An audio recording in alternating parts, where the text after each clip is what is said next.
بالغ لڑکا اور ایک بالغ لڑکی آپس میں نکاح کر سکتے ہیں؟ کیا اس طرح کا نکاح صحیح ہے اگر یہ دونوں خود نکاح کر لیں؟ اس طرح اس میں لڑکا لڑکی خود اگر اپنا نکاح پڑھتے ہیں، اس میں کئی شرعی پہلو آتے ہیں جس کی وجہ سے نکاح جو ہے وہ مشکوک ہو جاتا ہے، بلکہ باطل ہو جاتا ہے۔ نمبر ایک یہ کہ یہ لڑکا لڑکی جیسے کہ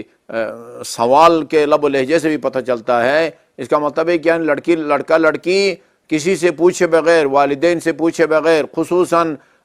جو لڑکی ہے وہ اپنے والد کی اجازت کے بغیر خود ہی یونیورسٹی میں، کالج میں کسی لڑکے کے ساتھ نکاح پڑھنا چاہتی ہیں۔ پہلی بات تو یہ ہے کہ لڑکی اگر کنواری ہے، باپ یا دادا ان دونوں میں سے کسی کی اجازت لازمی ہے۔ جس طرح بچے کی اپنی اجازت، اس کی اپنی رضامندی ضروری ہے، اسی طرح کنواری ہونے کی صورت میں باپ یا دادا کی اجازت کی بھی ضرورت ہے۔ ان کے علاوہ باقی جو رشتہ دار ہیں اخلاقی طور پر ان کو بھی اعتماد میں لینا چاہیے، لیکن شرعی طور پر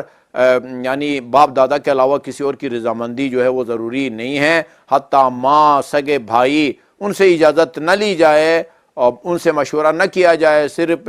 باپ دادا کے مشورے سے لڑکی کسی لڑکے سے نکاح کرتی ہے، شادی کرتی ہے، تو وہ صحیح ہے۔ اور جہاں تک یہ دوسرا صیغہ پڑھنے کا تعلق ہے، دیکھیے جی یہ بھی یہ کوئی صرف قرآن کی تلاوت نہیں ہے کہ آپ کو آیت کا مطلب آتا ہو یا نہ آتا ہو، سمجھ میں آتا ہو یا نہ آتا ہو، آپ تلاوت کرتے ہیں تو اس کا آپ کو ثواب مل جاتا ہے۔ یہ ایک صیغے پڑھنے ہوتے ہیں، جو بھی صیغے پڑھ رہا ہے اس کو صیغے کے مفہوم، صیغے کے مطلب سے آگاہ ہونا چاہیے کہ میں کیا کہہ رہا ہوں۔ دوسری بات یہ ہے کہ اس میں ایک خاص قسم کی نیت کرنی ہوتی ہے، اس کا نام قصد انشاء ہے، جس کا مطلب یہ ہے کہ اگرچہ نکاح کا لفظ انکحتو یہ ماضی کا لفظ اور صیغہ ہے، عام طور پر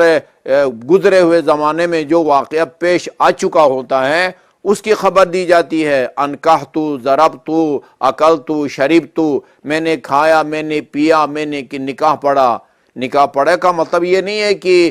آپ نے ایک دن پہلے نکاح پڑھا ہے اور ابھی ہوٹل میں آ کے خبر دے رہے ہیں، نہیں۔ انکحتو کا مطلب یہ نیت کرے کہ میں یہ اس لفظ انکحتو کے ذریعے اس لڑکا یا لڑکی کے درمیان میں ایک رشتہ قائم کر رہا ہوں، ایک رشتے کو ایجاد کر رہا ہوں، اس کو قصد انشاء کہتے ہیں۔ اور یہ عام آدمی ظاہر ہے اس چیز کی طرف متوجہ نہیں ہوتا،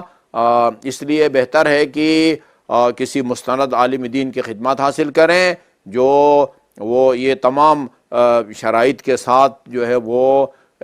پڑھے۔ اگر خود ہی پڑھنا چاہتے ہیں چھپ کے، اس کا مطلب یہ ہے کہ پھر یہ والدین کو بھی انہوں نے اعتماد میں نہیں لیا، خصوصاً باپ دادا کو اعتماد میں نہیں لیا، وہ ان سے اگر اجازت نہیں لی ہے، کسی عالم دین سے بھی پڑھائیں پھر بھی نکاح صحیح نہیں ہوگا۔ چیزائے کہ یہ خود پڑھیں اور وہ صیغہ نکاح کا مطلب بھی ان کو نہ آتا ہو۔